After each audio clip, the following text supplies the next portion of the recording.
Welcome to our Below the Belt podcast. Guys, it's another day here, episode 22, and it's so great to have each and every one of you.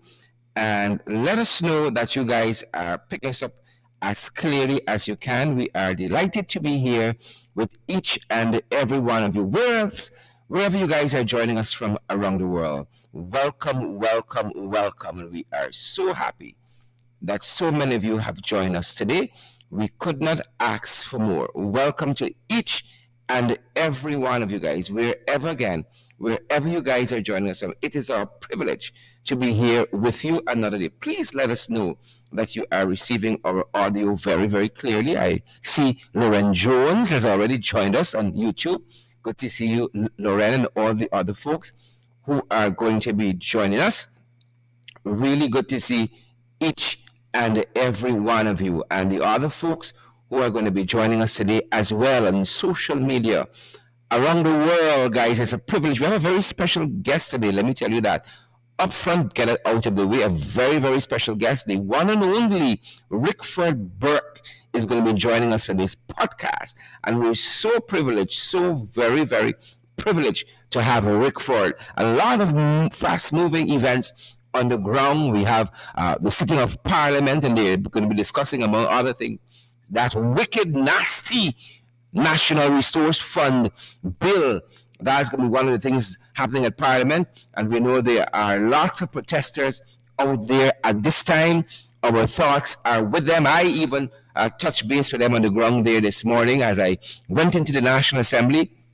I stepped away for a couple minutes so that we can do the business of this podcast. We can talk to Rickford, and we can get a sense of what's happening, how you guys are receiving this in the diaspora as well. Again, guys, really good to have each and every one of you with us, wherever around the world you guys are joining us from. As you come into the live stream, as you come into the podcast, as Michael Gittins has already said, share the live stream. Guys, let us know that you are receiving us very clearly out there. Let us know that you guys are receiving us clearly out there. Share the podcast. I'm going to have Rickford with us in just a bit. It's a good day to be outside protesting, guys. It's a good day to be outside protesting. The weather. It looks like it's going to hold.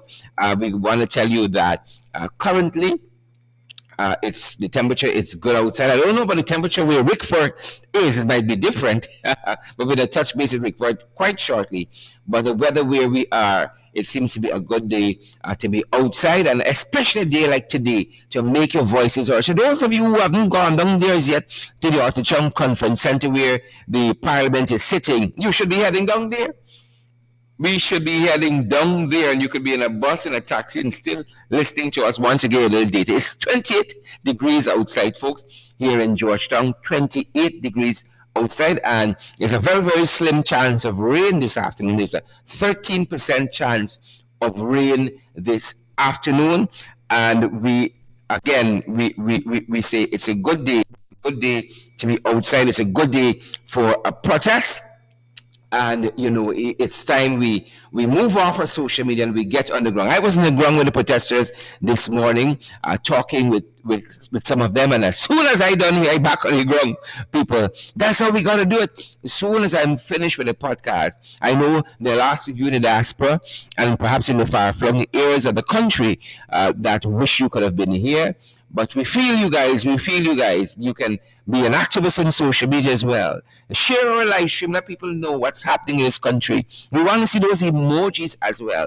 Folks, I'm very, very, very privileged to have with me the one and only Rickford Burke. Rickford, welcome. And I'm really grateful you're sharing this time with us during lunch. Traditional lunch. Good morning. Good morning to you, Honorable Member of Parliament, and to your listeners. Fantastic. Rickford, it's always a privilege to have you here with us. What's the weather doing where you are?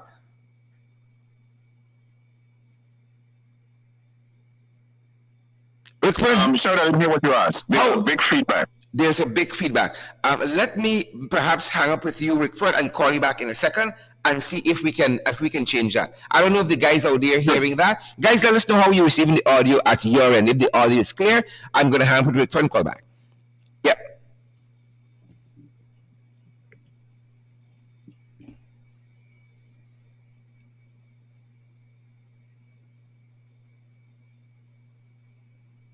Yep. So happy that so many of you are joining us for our podcast today. We see you out there, Stacey Lewis. We see you out there, Chisung Henry, Teresa Downs, and Sharon Grant. I see you, German Osborne and Bull Page. I see you also, Jackie Beard and Brian Brian Soker. I see you also, Priscilla McKenzie, Mickle, and Lennox Anderson. All you fantastic folks watching us. Let me see if we're faring differently with Rickford. Rickford, let us know if you're still getting that feedback at your end. The folks are saying they're hearing us loud and clear. Well, I'm hearing you, but go ahead. Yes, Rickford. I was just asking how is the weather. Let's start with how the weather is where you are. Oh, the weather's fine. Well, not fine. It's cold. It's moderately cold. It's 43 degrees. Fantastic. So we have that soggy kind of overcast weather like London.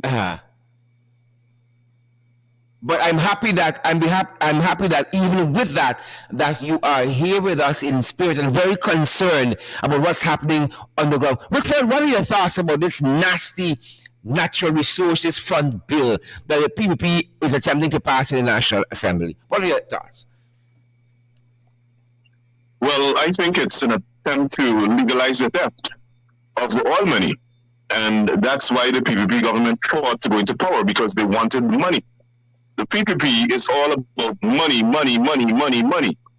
Now, the Granger administration in 2019 passed the, as you know, Natural Resource Fund Act. And this act is supposed to facilitate the oil revenues being placed in a bank account in New York, where it can attract some hefty interest, I guess, and managed well. And as part of the oversight mechanism for the fund, the Granger administration law made provision for an oversight committee that would comprise a wide membership from a wide cross section of the Guyanese society, and that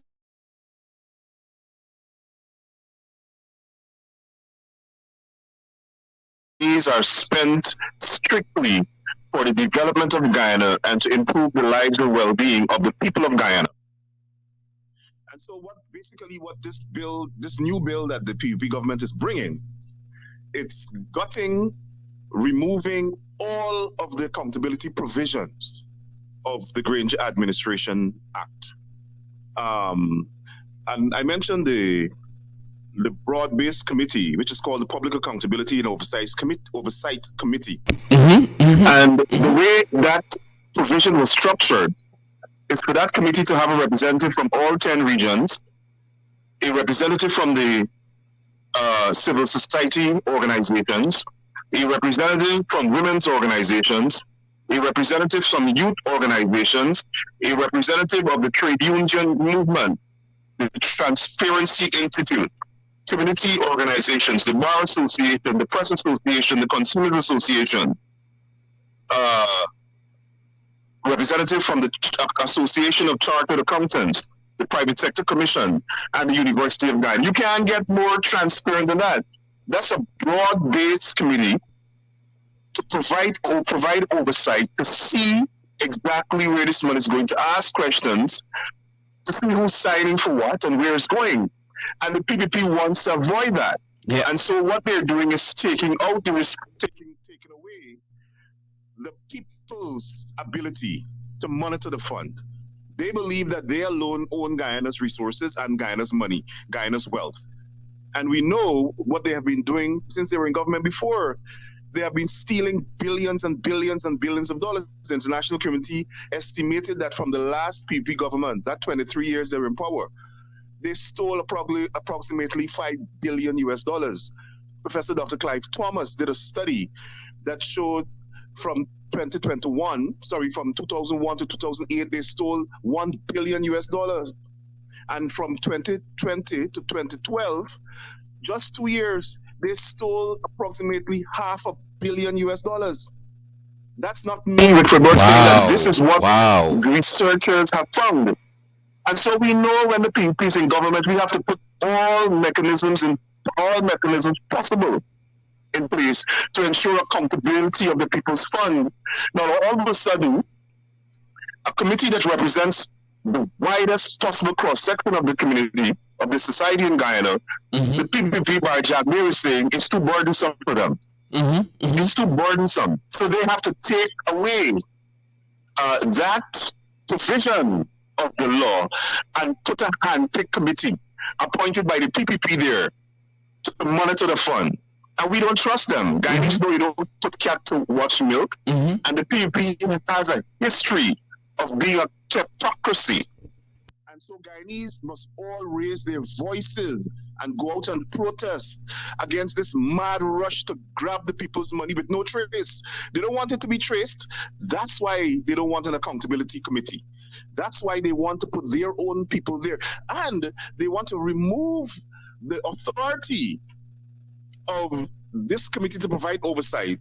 And even though they're, putting up this show that they'll put a 9-member committee, that committee would be their own people. But in addition to that, they're placing the management of the day-to-day management of the funds in the hands of the Minister of Finance. And we know who is the Minister of Finance, Barjagdeo. We don't know how he built that sprawling multi-hundred-million-dollar mansion at Sparnam, but we know he got it. And we know that the PPP government stole about $1 billion in 10 years and $500 million in 2. And those are the only 12 years that were examined. So and we didn't have oil then, Sherrod. So what do we think is going to happen now that we have these billions of dollars?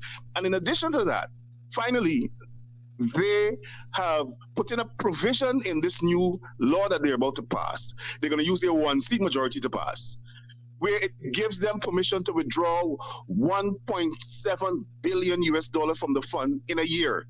So every year they have given themselves the authority to take out at least $1.7 billion from the fund without without the broad-based committee to examine why that money is being taken out, where it's being spent, and give an accountability for it. They don't want that. So people of Guyana should be scared to death that the PPP is stealing their money and don't want accountability and don't want any ability to trace that money. Indeed, Rickford. Folks who are now joining us, we're privileged to have with us today the one and only, the president of that wonderful organization. Rickford, call that name for us. It's the I always mix it up. The Caribbean Guyana Institute for Democracy. Perfect. I just want to make sure I get it right. Rickford Burke is here with us, and we're discussing this nasty natural resource fund bill that the people are attempting to pass in the National Assembly, and all things being equal, they will pass it, which give them carte blanche, the ability to rape the Treasury unhindered, because this is how they set up this bill. They have the majority in Parliament, and this is where they're going. I hope some of you are out there in front of the National Assembly making your voices heard. Rickford, the insult catfish president Irfan Ali came out yesterday, and we thought the man is going to put this thing on pause. The man dug in their heels, saying to trust us. Yeah, we ain't gonna thief. Trust me. Right? We had a problem with the finance minister having a lot of powers. Give them all to me and trust me. What are your thoughts there? I mean, you already articulated some aspects of this bill, but this whole notion of trusting the PPP, these jagabats who gave us Keldon, asking us to trust them. The jagabats who gave us a mile of falls, asking us to trust them. What are your thoughts? Well, Sharon, we don't have to go to all of those projects. We can just go to the man himself who's saying that. The man who is asking Guyanese to trust him with the oil money is the same man that was involved in a $274 million fraud, for which he was before the court with 19 fraud charges before he was sworn in. As a matter of fact, when he was sworn in, it was only after he was sworn in, because of the presidential immunities, the charges were dismissed, and that's questionable. Because the charges weren't supposed to be dismissed. They were supposed to be, the matter should have been adjourned until he leaves office. But they dismissed it.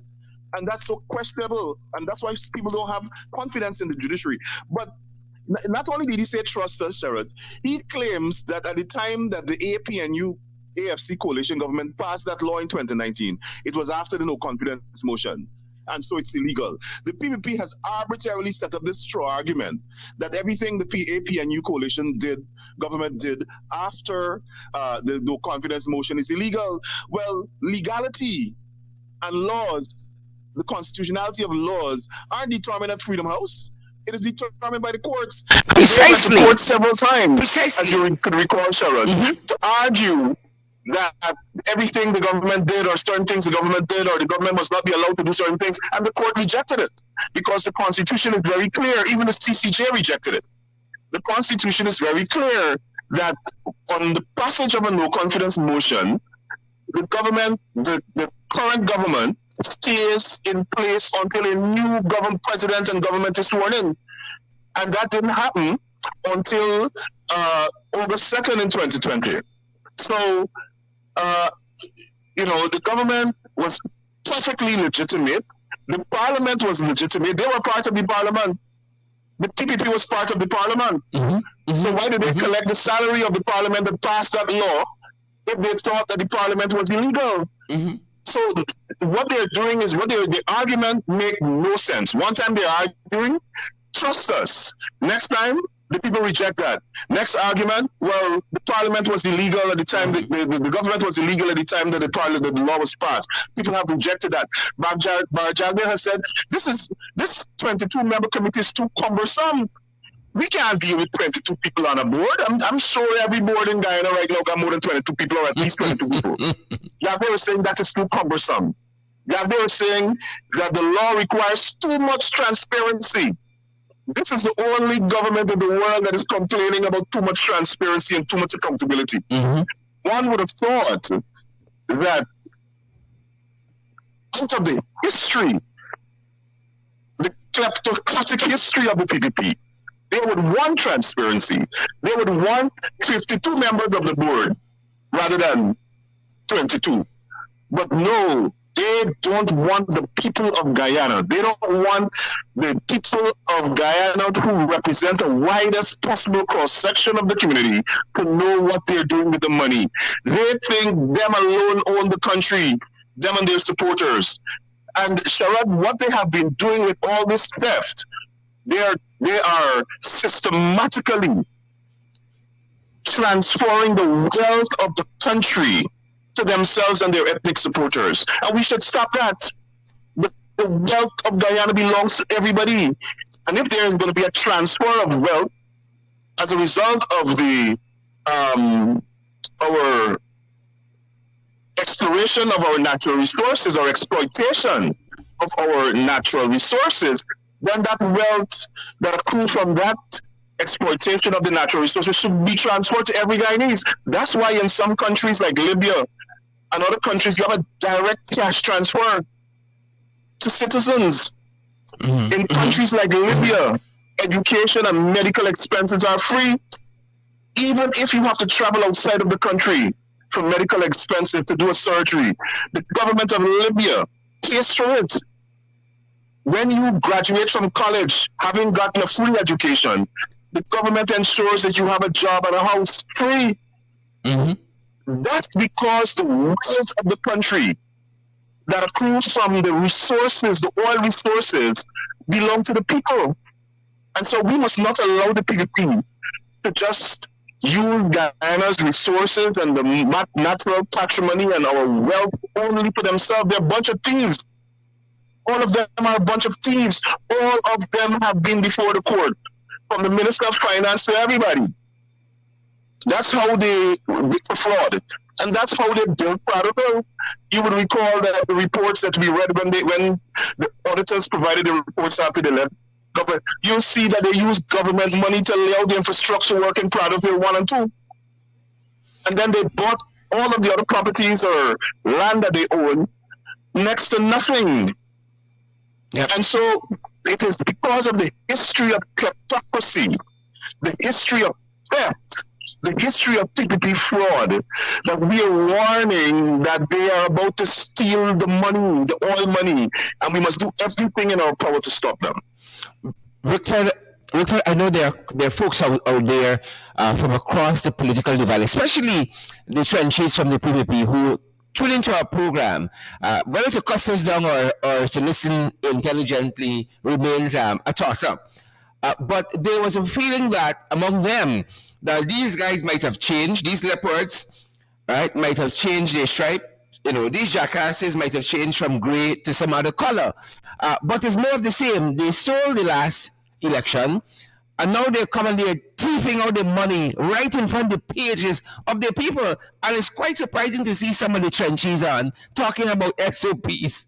80 months later, they still want to see SOPs while these guys are thieving out the money that they themselves, the trenches and the jagabats, the vagabonds on the live stream, will not benefit from. The PP change, Rickford.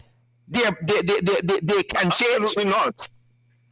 Absolutely not. And those are all distractions. I mean, they seem to have this entitlement that every time you point out their fraudulent behavior or their wrongdoing or their unlawful conduct, they have to resort to something that they perceive in their mind was also wrong on the other side. We don't care about SOPs. Let the court determine the validity of SOPs. We are talking right now about the fraudulent behavior and the theft and kleptocracy of the PPP. They have not changed. And if you want proof that they haven't changed, look at the contracts. Look at the contracts that the tender board is giving out. Talk the things, Rickford. Billions upon billions of dollars to their supporters. And they're defending it. And Kemraj Ramdatan asked a question 2 weeks ago. If you want to defend your actions and say it's not racist, publish the names and the companies of publish the names and the owners of companies that have gotten contracts from the government since they came into power. Publish them. Let us see who they are. In addition to that, we know that every contract that they give out, they're getting kickback from it. Don't ask me. Ask the police. They're the ones that discovered the permanent secretary, who's a PPP person, Sharon Hicks, in the Ministry of Indian Affairs, collecting a bribe in order to give a contract. And that's only one 200,000 a month. The man alleged that is something that's been going on for years. And he's a small contractor. 200,000 a month he had to pay up. Wow. Whoa. Yes. PPP could change. Shucks. Folks, this is what we have here. Those of you who now join the discussion, one of the ways, especially those of you who might be in the diaspora or the far-flung in the country, can be out there on the ground, boots on the ground, at the Arthur Chung Conference Center there in Lillianda, is to share the live stream, tag a friend, share. We want lots of people to benefit from this credible and valid information, not the propaganda those guys are perpetuating. Rickford, listen, I know you're going to be issues with David Granger. I know that. And I think it is well known by now. But I haven't seen a person who have faulted the Natural Resource Fund Bill of 2019 that came out of the coalition led by David Arthur Granger. They said, and I'm quoting Sabbath News here, it was inclusive of where the directors for the board were going to be drawn from. It's not the government appointing. It is these several entities, these several organizations, independent of the government, these organizations, independent of the administration, would have been nominating their own rep. Now what we have is the PPP nominating who they want from several organizations to sit.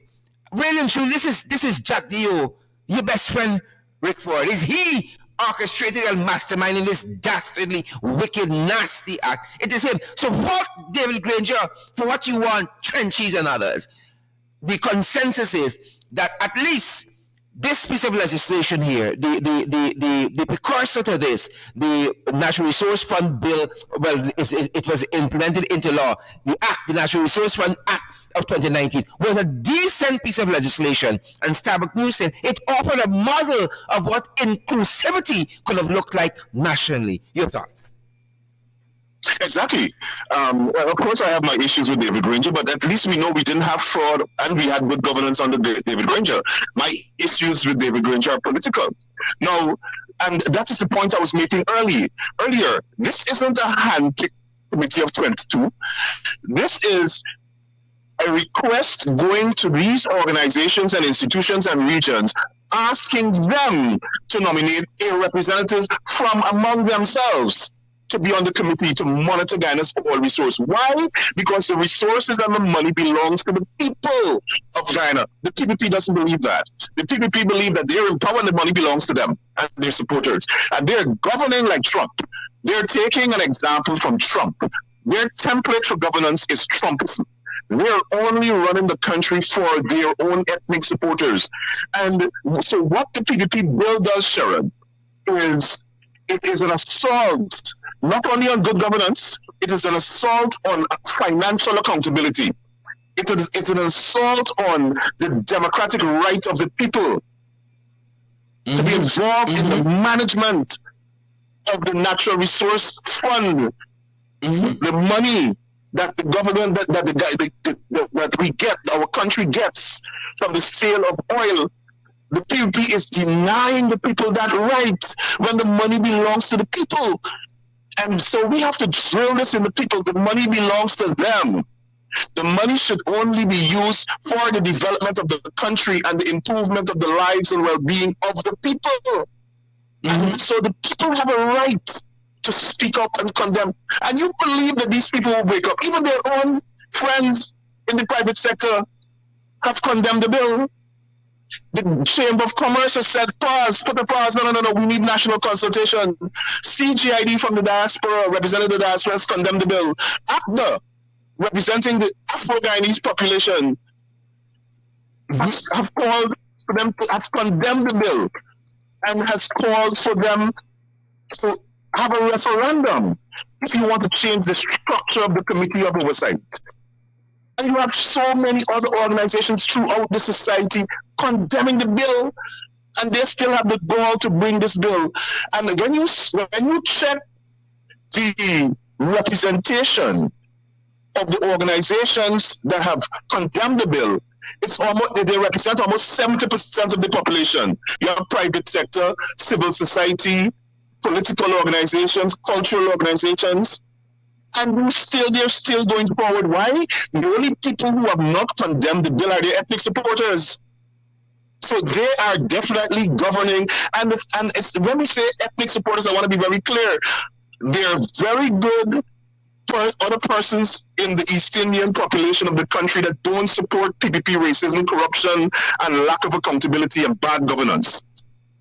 We're not talking about those. Yep. There are Amerindians that the PPP is discriminating against and victimizing. We're not talking about them. Indeed. We are talking about the people who belong to the PPP cult, who do not believe, who express hate, who harbor hate, who have a congenital dislike for other people based on culture. Yeah, those are the ones we're talking, and those are the ones that the PPP is governing for. Some of the live podcasts even know that every person who voted for Donald Trump is not a racist, but every racist voted for Donald Trump. Yeah, we have the same situation in Guyana. And we got everybody who voted for the PPP is not a racist, but every racist in Guyana voted for the PPP. And that's who they're governing for, and we must stop them. And Sharon, we complain, but we haven't identified a solution. And I believe that we have to identify a solution and work towards that solution. And the solution to the PPP problem here is an agreement on equitable governance. Everybody must come to the table. All the stakeholders of the country, private sector, unions, community-based organizations, women's organizations, youth organizations, just as is represented in the law, must come to the table and decide on a formula for equitable governance so that we don't have a wealth transfer to East Indian supporters of the PPP alone, but you have a wealth transfer to the people of Guyana, because the resources of the people the resources of the country belong to the people of Guyana. So when we talk about equitable governance, what are we talking about? We're talking about equitable distribution of lands, equitable sale of lands, equitable award of contracts, equitable governance. We want to see board of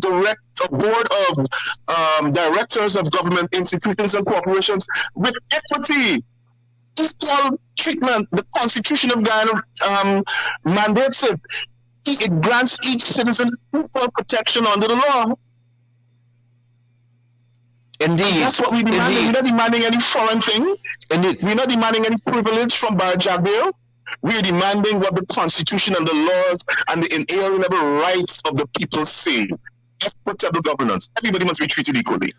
Rickford, I want to circle back to two things, including equitable governance, in terms of how do we get to the table, because it seems as though to get to that table where you have all those stakeholders you've so eloquently articulated there should be at the table, you got to bring the PPP kicking and screaming.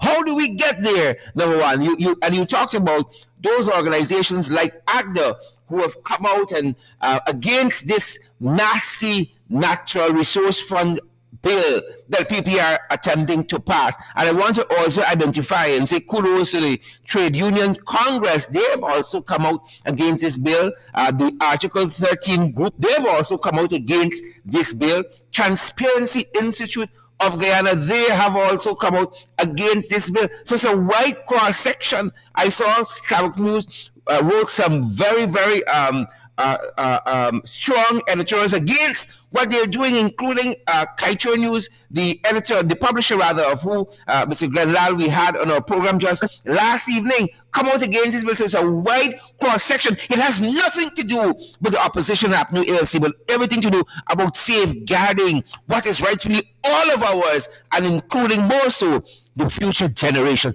That's what it's about. Not so, Rickford? Of course, and that's why I said that when you look at the organizations, the representation the organizations that have come out against this bill present, it's about 70% of the population. And if you have 70% of the population, then you stop. You have to stop. Because what you're going to do then is drive the country into civil conflict. Because people are going to start protesting, and then the government is going to use this strong arm tactics, and we're going to have a confrontation. Mm-hmm. And in terms of coming to the table to answer your question, if the PPP doesn't believe that, let me give you an example. I was talking to Congressman Tom Swazi, and I was telling him about the racism, and he stopped. We were walking, and he stopped. And he said, so what is the government doing about it? What are people doing about it? And I said, well, the government is trying to jail everybody who talks about it. Mm-hmm. That's what they're doing. You would think that this government has a conscience, that the African Guyanese population, part of the East Indian population, part of the Amerindian population, is saying, one, there's racism, there's victimization, there's racial discrimination based on race. ANOC said it yesterday, and ANOC is part of their organization in terms of whatever arrangement they made for the elections. Mm-hmm. And ANOC has come out and said there is discrimination based on race. You would think that with so much condemnation and exposure of your racism, both at home and abroad, that they would give themselves pause. But it seems as though they're on an express train, like somebody expect something's gonna happen soon that would not make them give them the authority to govern further. So they have to do whatever they have to do now. They're in a mad rush to steal the money. This is about theft. And I said earlier, they're keeping the money in front of the face, and they're going to Parliament to pass a law to legalize theft of the money, of the oil money. Can you believe that? They have the effrontery to go and pass a law that would legalize theft. In addition to that, you notice recently that I think it was Jagder said that the government is coming with laws to prevent people from disclosing accounts and financial records with regard to the oil money. So they want to bring a law to prevent you from leaking information with regard to the oil money. They want to bring a law that prevents you from disclosing the fact that they're thieving the money. And they want to bring a law now that gives them the right to thief the money. What sort of government is that? Rickford is an upside-down government. We must do everything in our power to bring them to their knees until they get senses. And the international community must work with the local population, or a wide cross-section of the local population, to help bring a resolution to this crisis. It's a crisis. The PPP does not own Guyana's resources, and it's a shame and disgrace that the representatives of the international community, including those ABC diplomats, sit down there and see corruption, massive corruption, uncontrolled racism, and they're quiet. And I keep asking, is it because the victims of PPP racism are black people? because where the countries where those diplomats are from, have no respect for black people, some of them, some of their governments. Thank God we have a change of government here. But in England, that government, when you see what they want to do with some of the immigrants, they don't have respect for black people. When you look across Europe, they enslave black people. When you look at in America, under the government that appointed this ambassador, they have no respect for black people, so maybe that's why they're quiet. But we must make them speak up, because they were very vocal under the Granger administration, and they must be vocal now when they see all of these atrocities with the Guardians, bad governance and corruption. With the Guardians, that's a good question. What happened to the Guardians of democracy? They have suddenly gotten their 30 pieces of silver, and so they've gone quiet. Siobhan McDonald, exactly. not so. Maureen Coppin Williams, Lynette Zephyr, Glennis Mingo Bourne, Laverne Cameron, Sheena Hazel. Not so, they've gotten their 30 pieces of silver and they're going quiet. Lawson Page and Rennie Mackenzie Talbot, Laverne Lincott, they have gotten their 30 pieces of silver and they're going quiet. Guys, share the live stream and we want to see those emojis as well.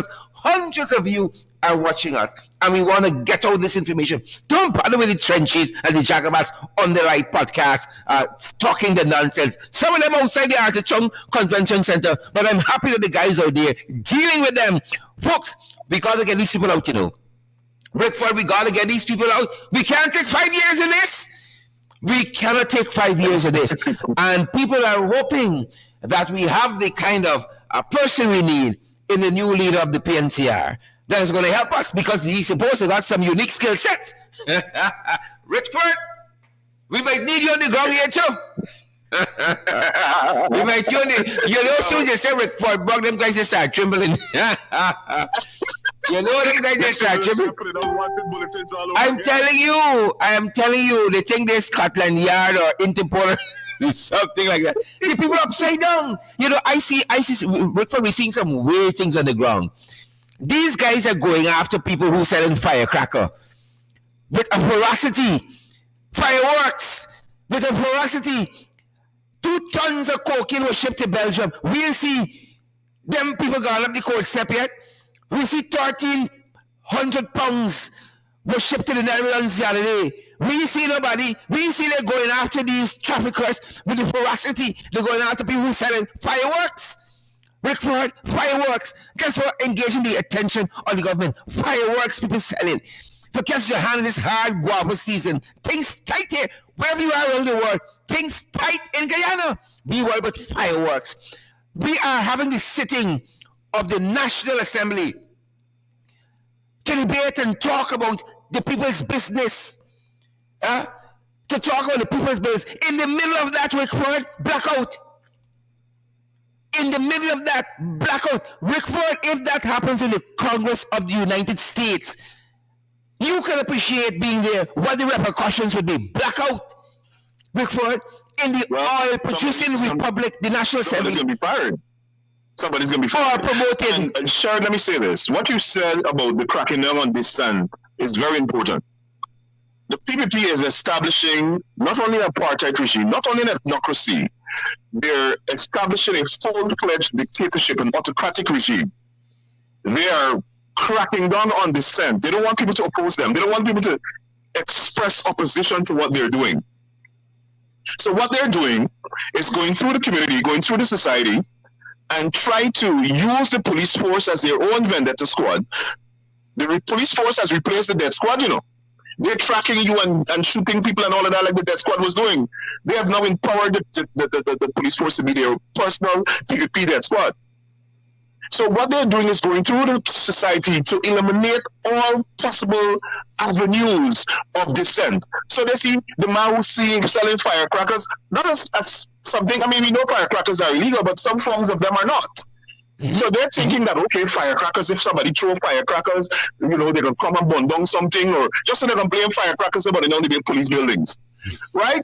Somebody talking, criticizing the government overseas, we got put out a wanted bulletin for the man. Oh, yeah. We got on Sherrod.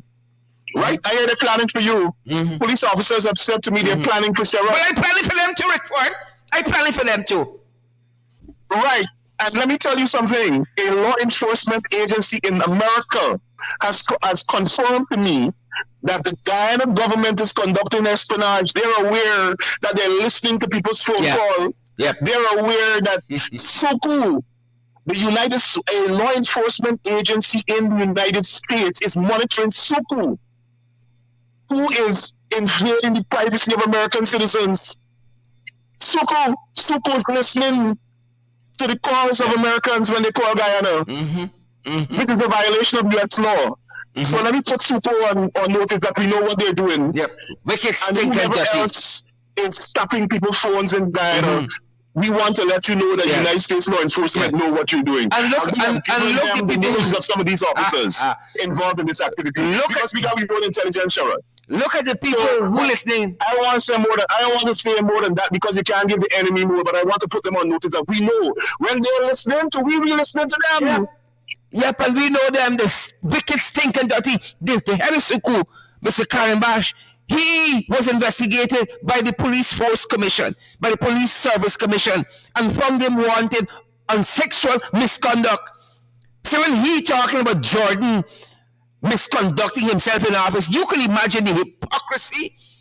Right, hypocrisy. That is why he took the folks to court, the commission to court, because they did not want to promote him, because he was under investigation, and they found him wanting in that investigation. 2 young women gone to the police force. It's not a regular investigation. The man was under investigation for sexual misconduct. Yeah. Who in their right mind promotes a man who is under investigation for sexual misconduct? The PPP them assaulting women under his command. That's a serious crime. The PPP, them is do it. The PPP, them is do it. And that is why whoever calls the black on this morning, then get a promotion. Who brings back a man who your own government fire from GPL, for mismanagement and corruption? Your own government fire, you bring it back to manage the entity. And what the hell do you expect? Not more of the same? They would promote them. The PPP. Yep. More of the same, Rickford. More of the same. So whatever plans they got, they better come good. They better come good. Whatever plans they have, you think it's only they planning? A lot of people planning. How are we planning? Every day we wake up, we planning. Sharon, what's it before they put out a wanted bulletin for you? They're not misusing everything. Wanted bulletin, they're misusing the police force, they're misusing SOCO. SOCO is supposed to go after the assets that were stolen. That's what they're supposed to investigate. Now they're investigating Jordan, they're investigating this body, they're investigating that body, investigating people in Boston, they're investigating this, they're investigating. You know what SOCO is doing? Rickford. SOCO is almost acting like the special branch. Yep. And my father was a special branch officer, so I know what special branch is supposed to do. And I worked in office with the president, and I saw special branch, and I want to know what SOCO is doing. What these people are doing is they've established a police state, and they have their intelligence agents from both the GDF and the police, and their own private thing, whatever they're doing, with this new regional security force, because I know some people working in that same force from the GDF. And so they have these people throughout the society monitoring people, and Sharon, in the meantime, they can't put enough patrols on the street to control crime. Look how many murders we're having. Oh, yes. This month alone, December, look how many murders. Oh, yes. They couldn't save the life of Garfield. The young man, what's his name? Garfield Newton? Yeah. They couldn't save the lives of those other young men that were murdered. They couldn't save the lives of the business people that have been killed and burned down. There? Yep. They have enough police resources to run monitoring opposition members of the parliament. Rickford, activists in the community. I have said... It's a disgraceful abuse and misuse of the police resources of the country by a tyrannical, dictatorial, epocratic administration. Yep, that is what it be. Look what I said to the guys, listen to me. They come for me, you understand me? We prepare for the worst, you know. The good book tells us, Jean Bond and Sheena Hazel, Veronica Hayman, Chevron McDonald, the good book tells us, he who loves his life shall lose it. You understand me? Fire upon that. And I know your friend, Rickford, Lyndon Forbes Samson Burnham. Your friend, Lyndon Forbes Samson Burnham. Planning session. They got plenty plans to do. Sessions. Forbes Burnham said, if they take me, another Rasta gonna take me place. You understand me? I tell them boys, they come for me, somebody's got to take the chair. The king is dead. Long live the king. The fight must continue on every front. And I can see Rickford Burke taking the chair and saying, let's fight PPP. Let's fight. Well, let me tell you something. Rickford came fighting PPP, Jagbeer, carrying bash, super police. I'm not a criminal. All them come by. You're not a criminal. Only criminals must be afraid of police. Exactly. That's my philosophy. We don't thief, we don't rob, we don't rape. All them people pack up in the PPP. Exactly. You understand me? All them pack up in the PPP. They should be worried about what the people of this country are planning for them. That is what they should be concerned about. And not who is speaking what, if you have a democratic society, a true democratic society. You know, Sharad, yesterday, I mentioned this last night. I was talking to somebody in the PPP who I believe is earnest, very senior person in the PPP government. And I was saying to that person, listen, look at the NRF statement. They keep telling me that I am exaggerating racism. I don't want you to exaggerate racism, when it's to 1 degree or 2 degrees. Racism is racism. Little racism, big racism. Little racist and big racist. I said, okay, look, NRF is saying the same thing I'm saying. What say you now? Well, the PNC will have to organize, and if the people believe the PNC, then they go vote them. I said, no. We're not waiting until the next elections to demand good governance. We want it now. Mm-hmm. Every government that is elected by the people is elected for the people, for the country, not the people who vote for them. And that's why I said before, if you think that you are the government for your own people, then you go and govern your people somewhere else and leave the country to the patriots and the people of Guyana who believe that every citizen is equal and every citizen has rights, the same rights as others, and the country must be governed equitably. If you don't believe in that, then go somewhere else and govern who have the same beliefs with you. And they are defending that. It's like I said, there must be a revolution against racism, and they're saying that is sedition. They're defending racism. Everybody should want a revolution against racism. Every race, Amerindian, Black, white, Chinese, Indian, everybody, Portuguese. Racism is the world's worst atrocity right now. It is racism that led to slavery. It is racism that led to the Holocaust. It is racism that led to genocides across the world. And it is racism that the PPP is practicing and is going to lead Guyana down a dangerous road. And when you warn them about their conduct and their racism, they see you as the threat. When it is the racism that is threatening the nation. Mm-hmm. And so people must continue to speak out. And that's why I was telling the congressman about their racism. Because the conversation started on Labor Day when we were on the Eastern Parkway. Mm-hmm. And you could hear me. There's a video with me telling him there's racism in Guyana. And he's like, what? Because he worked in Trinidad and he understands racism. And he didn't expect it to be in Guyana. And there's this perception, Sharad, across the Caribbean, that what obtains in the rest of the Caribbean obtains in Guyana. Same thing the PPP person was doing yesterday, because they were making an analogy and say, well, if one political party marks the political supporters of the other party, that's not racism. I said, in the case of Guyana, when the major supporters of the two main political parties are of a certain ethnicity, it becomes racism. Mm-hmm. Because in the PPP, we have to face the reality. They always say, well, we got the numbers. We got more East Indian people. Well, if you have a majority of East Indian people discriminating and using hate as a basis to discriminate against another section of the population, that is racism. And we don't have the ability to be racist, Sherry. They said we are racist because we're condemning their racism and exposing it. We don't have the ability to be racist. We don't express it. They express it. They express, kill them out when poison them. You look on social media, poison them, kill them out. The Minister of Culture said black people got no role model. Only him and his East Indian people got role model. So when you look at their governance, institutionalized racism, they're firing black people from the ministries.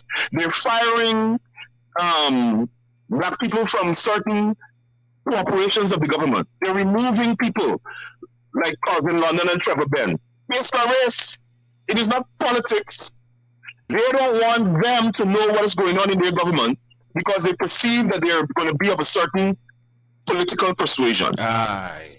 And that's why this bill, the condemnation of this bill and stopping this bill, killing this bill, it's important because it is the same philosophy, political philosophy of the PPP based on race that is driving this bill.